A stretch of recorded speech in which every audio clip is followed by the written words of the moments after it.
তিস্তা মহাপরিকল্পনা বাস্তবায়নের দাবিতে লালমনিরহাট জেলা বিএনপির উদ্যোগে আগামী 17 ও 18 ফেব্রুয়ারি অবস্থান কর্মসূচি অনুষ্ঠিত হবে। জেলা বিএনপির সভাপতি ও কেন্দ্রীয় বিএনপির সাংগঠনিক সম্পাদক আসাদুল হাবিব দুলুর আহ্বানে জাগোবাহে তিস্তা বাঁচাই স্লোগানে এ কর্মসূচি অনুষ্ঠিত হবে।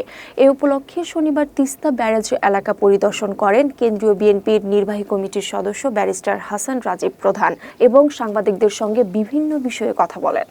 আপনারা জানেন এই তিস্তা নিয়ে একটা মহাপরিকল্পনা করা হয়েছে, যে মহাপরিকল্পনা যদি বাস্তবায়িত হয় তাহলে তিস্তা পাড়ের লোক অনেক আলোকিত হয়ে উঠবে, এই অঞ্চলটাই আলোকিত হয়ে উঠবে।